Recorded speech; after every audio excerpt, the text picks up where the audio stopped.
Hello, everyone. I am Carolyn, your host. Welcome to Weekly Minis. Each week, we deliver a bite-sized workshop on hot acro-related topics. You should know that this edition has been pre-recorded due to time zone-related realities, but that's the beauty of acrobatic arts. We represent global expertise, and I'm so excited that we're representing the expertise from Australia today. We're very, very excited. We're thrilled that you're here now, wherever you are. You can also reference all of the previous weekly mini topics and more amazing content, tips, and ideas on our Acrobatic Arts channel on YouTube. So hit subscribe. I'll put the links in the comments. And we just don't want you to miss a thing, a hot second of content and info that will help you. That's why we're here. Speaking of the comments section, if you have any questions while we're live, please drop your comments or questions in the comment section, and we'll do our best to address those at the end of our presentation. If you know someone that would benefit from hearing about today's topic, be a friend, click the share button on this post right now and let them know. On to today's topic, why take exams? And we're so fortunate to have Kate Evans here to tell us more. Kate is a course conductor and examiner for both acrobatic arts and aerial arts. She is a registered RAD ballet teacher and comm dance, jazz, contemporary, tap, and ballet teacher, and has over 20 years experience teaching and running her own dance, acro, and aerial studio. She holds a Bachelor of Psychology and is a course conductor for Alexa Flexibility. Kate has a passion for the biomechanics of dance, acro, aerial, and endorsing safe and progressive dance, acro, and aerial training. Good morning, Kate. Hi, Caroline. Super excited to be here today. I'm thrilled to see you live. We are in very different time zones right now, but that's the beauty of technology and the beauty of acrobatic arts. And you're doing well? All is good? Everything is great down under. We are in our summer, so it's very hot and very wet. That's right. I'd love to tell you that we are the same, but we are completely opposite. We are I'm not kidding you. We are in Calgary, Alberta, Canada is where we're located. And we're in a deep freeze. We are the most cold part of the year for us. So you can send all those warm vibes our way and we will take them gladly. All right. The reason we have you here today is because we'd love to hear your expertise. Obviously, we read off your bio, and there's lots that you know and that you can share with us about dance, acro, aerial arts. One topic that comes up a lot that I would assume most studio owners and teachers are on board with is the topic around exams. And so I'm curious, is this a conversation that you hear commonly expressed? Is it something that people are down with, or is there a lot of resistance about exams? What is the common denominator? I really feel like it depends where you are in the world. Exams are a fickle thing. Some people are very much so, do you do exams? Yes, absolutely. We love exams. And then you can also get the opposite sort of answer. Do you guys do exams? No, we don't do exams. We're not an exam school. It's a very much like this way or that way sort of thing. But it's, for me, exams are a very, very important fundamental tool in the learning process. So it's a really important part, more of a tool than anything. Like I think the word exams comes with a little bit of a misconception. It comes with, the anxiety, the fear, the pressure, also, the outlay financially. But I think if we change the way we think about it, and see that it's actually available to all as a teaching tool, and the benefit of incorporating it as a teaching tool into your studio, then you can really reap the rewards and all the things that we can get out of exams. I love that because I think really, we talked about it a little bit before we got started today, but those fundamentals and that understanding comes, and when I say culturally, I mean within the studio system that maybe you were trained in yourself, or even country to country based on experience, and also that same kind of building block of syllabus and curriculum in dance. Is that not true? Very much so. It often comes from the way you were trained, and you tend to follow through with that similar training. So often if you have been raised in an exam sort of school and then you've gone on to start your own school, you tend to continue following suit, and also the vice versa. If you haven't been raised in that sort of exam process, then you don't tend to follow that path.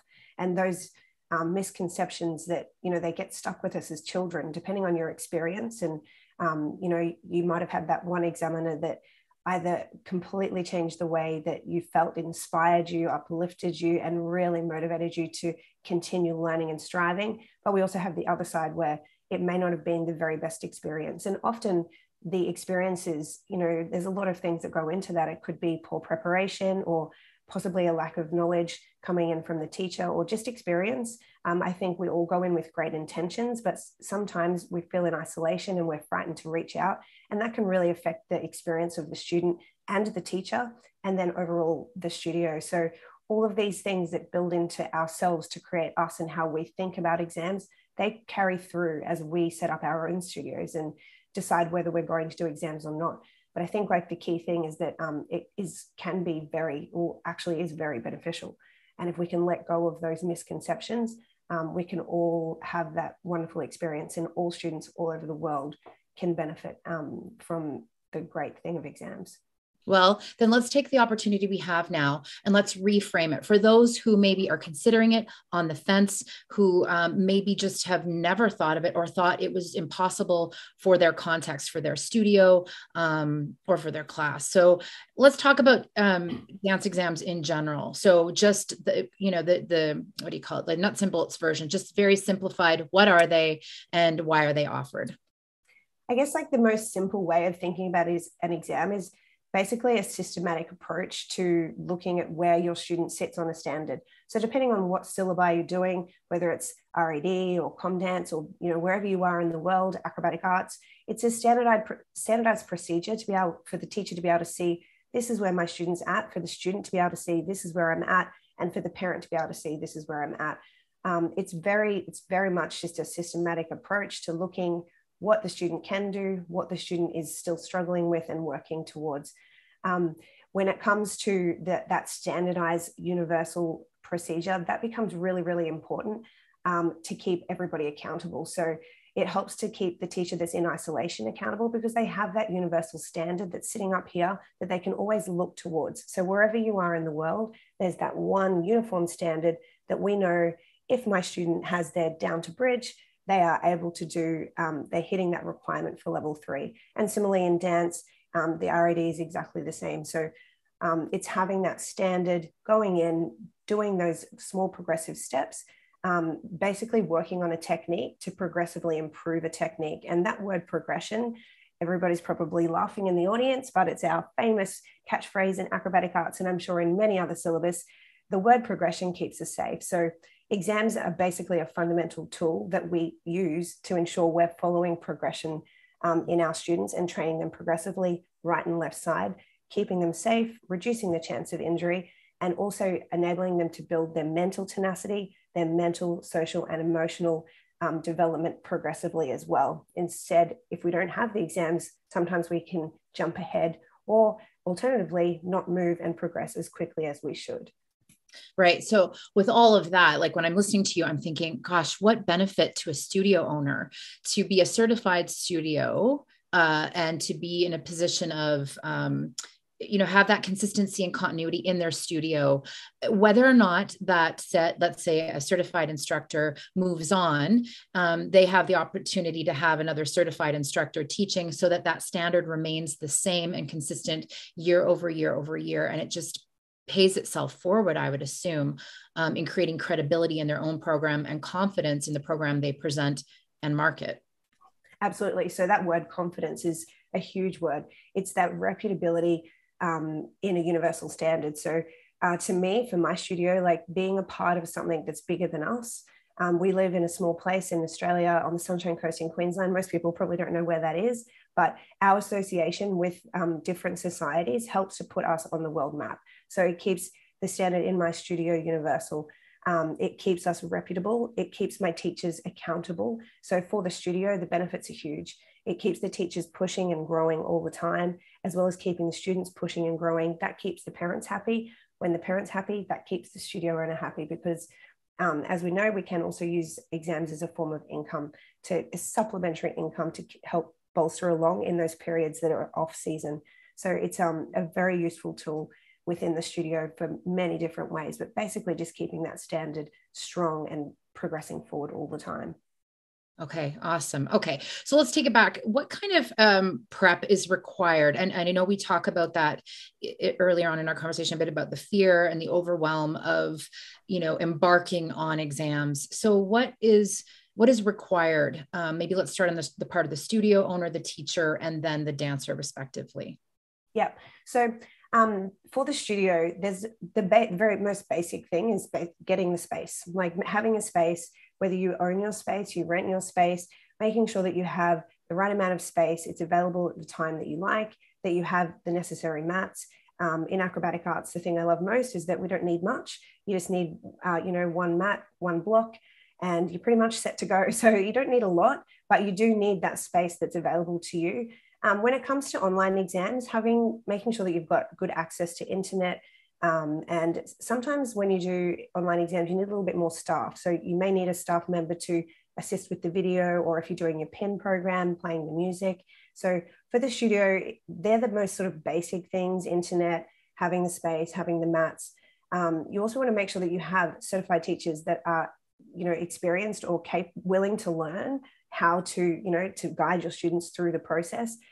Experienced is a big thing, and willing to learn is almost more important than being experienced, that they're able to resource and go out and make sure that the students are having that best experience. Also getting them on board. So that can be really, really tricky for studio owners, especially if they're considering starting exams for the first time. So getting your parents on board, sometimes even getting the teachers on board, the students on board. So acrobatic arts provides a plethora of ways to get them on board and get them excited and interested. One of those best ways that I love in my studio is the progression charts and cards. So that's where they can see in front of them, am I hitting these goals? We all know those gorgeous cards are available on the app. So use those to get your students and parents on board. I always encourage, teachers when they're thinking about starting, even if you have one student start, just get one student on board, pop them into a multi-studio. And once everybody else can see the progression and how quickly that student is accelerating and how motivated they are, your job is done, and it will easily just filter in and build up from there. So that can be a tricky part for the studio. For the teacher, it's being really accountable and responsible to know what is required in the exam and preparing your students so that their experience is positive. I say to my students and parents when they're thinking about starting the exam process, the way I do things is a well-oiled machine, and it's done this way to ensure your student is confident and successful. And as a teacher, I take that as very much my responsibility. So we need to take steps to make sure that that student is well trained. It knows exactly what's going to happen. They've done their mock exam. They have covered all the bases. They know how they're going to feel, so that when they go in, it's a great experience. It's really a foolproof way of ensuring that they have a great time. It's not the focus on the mark. It's the focus on the feeling. And that also comes from having the fantastic examiners that come with acrobatic arts. So they'll take care of that side. As long as you can get them in the door and they're well prepared, they'll have a fantastic time. For the students, they also have a role to play in that. They have to work. So they have to work hard. They need to attend rehearsals. You'll find that even the students that aren't really inclined to work hard, once they get on board with an exam, they've got a goal. They've got something they can see that's tangible, and that makes a huge difference. Even the ones that like to drag the ball and chain at the end, they will be super excited and working really, really hard because they can see the light at the end of the tunnel. So as long as they're working really hard in their classes, there's also the element for the parents too. And we sometimes forget that. We talk about the studio, we talk about the teacher and the students, but we need the parents to be a part of our team too. So getting a cohesive team with the studio owner, the teacher, the parent, and the child is when you're going to have best success. And I always think that communication is the key there, making sure that you communicate clearly with your parents so they understand when the rehearsals are, everything's laid out well ahead of time. They know what they need to wear. They know what's required, when to turn up, and everything like that. That will ensure success as well. So there's a little part for everybody to play that is as equally important as the next. Altogether, you're going to have a very successful experience. I love it. So the thing is, when I listen to you talk about the different parts that everybody plays, I think one thing that really stood out to me was foolproof. So that is when we talk about acrobatic arts, syllabus and exams, you have that support network. There's that package that comes with the engagement. So our experts here at Acrobatic Arts for exams, our division managers in each division, so Australia, UK, United States, Canada, etc., are in a position to help guide studios through these steps and give them the step-by-step information that they need in order to set up each aspect of this. So you mentioned multi-studio exams, you mentioned online exams. Those things are all an opportunity to sort of lower the barrier, the perceived barrier of involvement, because like you said, you need very little. Even for online, you may need a few more things, but that you can engage with others and other studios that will allow your students, maybe you only have one or two that are ready for exams, or that you're in a position to put through exams. So there's this structure that's created, which really is the foundation of what Acrobatic Arts does, is to provide these opportunities, just like we do with weekly minis, that make it tangible, doable, achievable, and successful for everybody involved. Is that correct? Yeah, absolutely. Yeah. And the process, like the team at Acrobatic Arts is definitely there to guide you every step of the way. That first time can be daunting for everybody. It's, the unknown is a scary thing, but our job at Acrobatic Arts is to basically become a part of your team. So, you have that team that I talked about earlier, but then you bring in your division manager and your exams coordinators, and they're there to help you every step of the way. And it is the first time it's tricky, but it's not doable. And when you have that support network, and not just with the process and the entries and things like that, but just the reference of, oh, I'm sitting my first lot of exams, do they need this? And that's, you also find that on our Facebook community, which is fantastic, such an amazing resource there that the community of Acrobatic Arts will support you through every single step. And it is actually not, it's not as hard as we think. Once we can just take a breath, ask for help, there's so many people there to help you through that first step. And once you go through the first time, you'll see that it's actually not a big deal at all. And it was definitely worth it. And everyone is so happy. Every single person who's a part of the team, the teachers, the parents, the students, they are uplifted, they are motivated, they are happy. We've changed their lives that day. And that is a big thing that I see, like I'm a parent, I have 2 children that take their Acrobatic Arts exams, and they come out beaming. And that's why I keep encouraging them to do it. And then like as an examiner, like we make a difference in these kids' lives. And that's huge, like to be able to uplift and motivate and inspire another person in the world. And that's the community that Acrobatic Arts offers, which I think is fantastic. I would totally agree with you. And I loved what you said. I was wondering what that moment for dancers is, when they come out of the exam and in a time where, they've been on again, off again, and beyond that, even when we're not in the midst of a global pandemic, to have those bigger and bite-sized goals to achieve that sense of accomplishment. Like you said, it's not so much about, their grade necessarily. It's about the experience that they go through to get to that place that they've accomplished. They walk out the door and they've made it through something, and they've made it through together. So as the teacher, the studio owner, and even the examiner, it's been part of a bigger contribution to that one child's success in dance. Absolutely.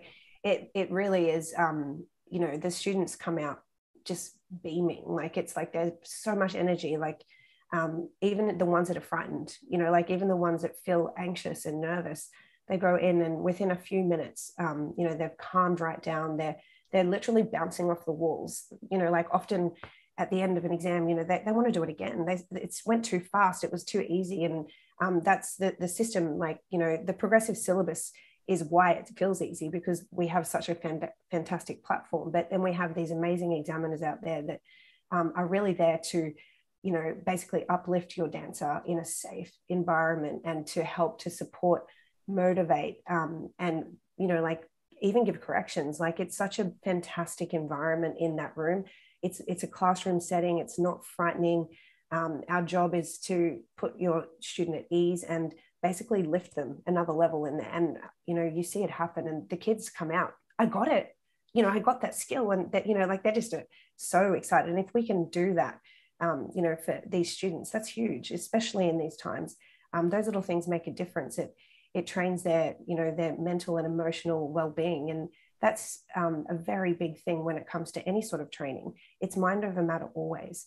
And if we can work with their mind and their psyche and help to lift their self-esteem and give them the belief that we believe in them and that the journey is much more important than the destination.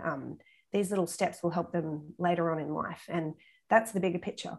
It's not about the exam. It's about later on in life. What are we building in our students through this process? Resilience, confidence, a sense of achievement, as you said, goals, not just the big goals. Like, we're not just looking for those big skills and tricks. We're looking for those little progressional steps and teaching the student to celebrate the small wins, celebrate the small gains along the way. Each of those little steps that work together to create those big skills. But it's much more than the skill. It's that mental tenacity and sense of achievement, and seeing that sometimes things don't work, and it's okay. We can pick ourselves up and go in and do it again. And it's just a moment in time. It's not indicative of who you are, but how you manage that moment in time is a huge contribution to the way that you'll manage later in life, especially if you're looking for a professional career, or even for students that have to stand up in front of the classroom and do an English speech. That's a huge thing for some students, knowing that they're going to be able to cope, they can manage, they've done it before. These tools in their tool belt will make a huge difference to the way that they face times of anxiety or stress, and big goals that feel like it's way too big that they can't manage. They've got a support network behind them. They know they can manage, they know they can cope, and they do step by step, day by day, put in the hard yards, and then get that amazing intrinsic sense of reward. And that's the one that we're looking for, an intrinsic sense, because that's going to keep them striving and pushing all the time. And with that, I mean, really, I think that wraps it up. I think it's looking back on all of the things that we discussed, and I think you hit the nail on the head with those intrinsic rewards and how that develops our dancers as they progress in their young life and into adulthood, and everything that they learn in dance and how that contributes to the people that they become, and that exams can be a part of that progress. So thank you so much, Kate, for your time today. Teachers, you should know too, although this is pre-recorded, we will be watching the comment section. So if you have any questions for Kate about exams or acrobatic arts, specifically questions relating to exams, we do have more information at acrobaticarts.com under programs for dancers. You can also email us at admin@acrobaticarts.com, and we'd be happy to help you take your experience to the next level or answer any questions that you may have or hesitations you may be facing around exams. Thank you so much, Kate, for being here and offering your valuable information and experience. It's been an honor, and especially to have our very first, I think this may be our very first pre-recorded edition of Weekly Mini and Weekly Minis, and we hope to have very many more. So thank you very much, teachers. Thank you for joining us. As I said, you can find more information about acrobatic arts at acrobaticarts.com, and you can learn more about our programs as well as our exams there. Join us again next week. We'll see you then. Thank you very much. Have a great day.